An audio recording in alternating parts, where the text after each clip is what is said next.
அன்பானவர்களே, ஆண்டவராக இயேசுவின் நாமத்தில் உங்களை அன்போடு வாழ்த்துகிறேன்.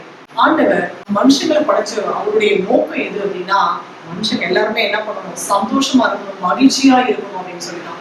ஆனா என் வாழ்க்கையில சந்தோஷமே இல்லையே, மகிழ்ச்சியே இல்லையேன்னு சொல்லி ஒரு சிலர் நீங்க கவலையோடு காணப்படுகிறீர்களா? ஆண்டவருடைய வசனம் இந்த மாதிரி சொல்லுகிறது. எசாயாவின் புத்தகம் 65ஆம் அதிகாரம் 18ஆம் வசனம். நான் சிருஷ்டிக்கிறதுனாலே நீங்கள் என்றென்றைக்கும் மகிழ்ந்து களி கூர்ந்திருங்கள். இதோ எருசலேமை களி கூறுதலாகவும் அதன் ஜனத்தை மகிழ்ச்சியாகவும் சிருஷ்டிக்கிறேன் அப்படின்னு சொல்லி ஆண்டவர் சொல்கிறார். பாருங்க, சிருஷ்டிக்கிறதுனாலே நீங்கள் என்றென்றைக்கும் மகிழ்ந்து களி கூர்ந்திருங்கள் அப்படின்னு சொல்லி ஆண்டவர் சொல்றாரு. இதோட கவனிங்க அப்படின்னு சொல்லி, எருசலேமை களி கூறுவதாகவும் அதன் ஜனத்தை மகிழ்ச்சியாகவும் சிருஷ்டிக்கிறேன்.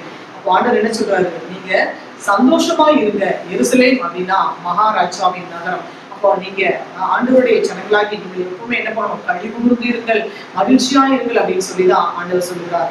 அவருடைய சிருஷ்டிப்பே மகிழ்ச்சி தான் அப்படின்னு சொல்லிதான் வசனம் சொல்லுகிறது. ஆம்பரியமானவர்களே, இன்னைக்கு ஏன் மகிழ்ச்சி ஏன் தொலையுது, சந்தோஷம் ஏன் தொலைஞ்சு போகுது அப்படின்னா, நம்ம நினைச்சது நடக்கல, நம்ம நினைச்ச மாதிரி பிறர் நடந்துக்கல அப்படின்றதுனால சந்தோஷம் தொலையுது.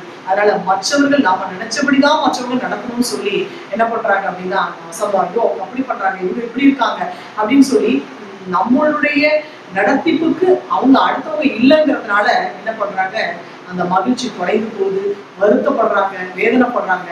இன்றைக்கு ஒரு நல்ல ஒரு தீர்மானம் எடுங்க. ஆண்டவருக்குள்ள, கிறிஸ்துவுக்குள், கர்த்தருக்குள் நீங்கள் களி கூர்ந்து மகிழும் பொழுது நீங்க மற்றவங்களை குறிச்சு யோசிக்க அது உங்களுக்கு வராது.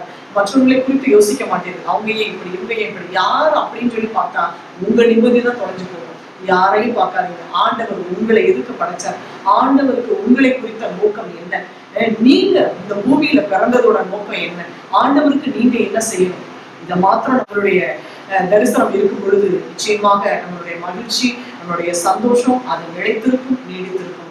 பிரியமானவர்களே, தேவன் நம்மை படைத்த நோக்கத்திற்கும் ஆண்டவர் நம்மை உருவாக்கின அந்த காலத்தை நாம் ஆராய்ந்து அறிந்து அதை நாம் செயல்படுத்தும் பொழுது தேவன் நமக்கு நிரந்தர மகிழ்ச்சியை கொடுத்து ஆசீர்வதிக்க அவர் சர்வவல்லமையுள்ள தேவனாக இருக்கிறார். ஏன்னா ஆண்டவர் படைத்ததே அவர் மகிழ்ச்சியா இருக்கும்போது தான் படைச்சிருக்கிறார், சந்தோஷமா இருக்கதான் படைச்சிருக்கிறார். பாருங்க, நான் சிருஷ்டிக்கிறதுனாலே நீங்கள் என்றென்றைக்கும் மகிழ்ந்து களி கூர்ந்திருங்கள்.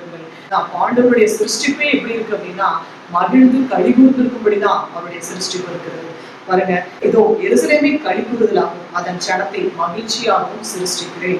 அப்போ மகிழ்ச்சியா தான் அவர் என்ன பண்ணியிருக்கிறாருன்னா சிருஷ்டித்திருக்கிறார். கர்த்தர் சொன்னபடியே, ஆண்டவர் உரைத்தபடியே, அவருடைய வார்த்தையின்படியே நாம் களி கூர்ந்து மகிழக்கணும். நாம் ஜெபிப்போம். சர்வவல்லமையுள்ள எங்கள் அன்பின் ஆண்டவரே, சபாத நல்ல விலைக்காக நமக்கு நாங்கள் என்ன செலுத்துகிறோம் சுவாமி.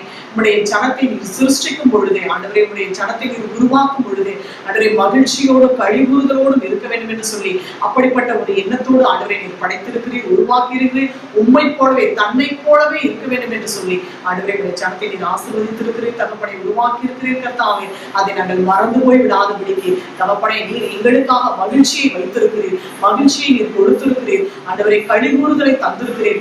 அதற்கு நாங்கள் நன்றி உள்ளவர்களாக களி கூர்ந்து நாங்கள் மகிழ்ந்து உமக்குள்ளாக நீடித்து வாழ தேவரே ஒவ்வொருவருக்கும் நீர் கிருபை தர வேண்டும் என்று சொல்லி நாங்கள் ஜெபிக்கிறோம். ஜெபத்தை கேட்டதுக்காய் ஸ்தோத்திரம், வெளிப்படுத்தற்காய் நன்றி. இயேசு கிறிஸ்துவின் நாமத்தில் ஜெபிக்கிறோம் பிதாவே, ஆமென், ஆமென்.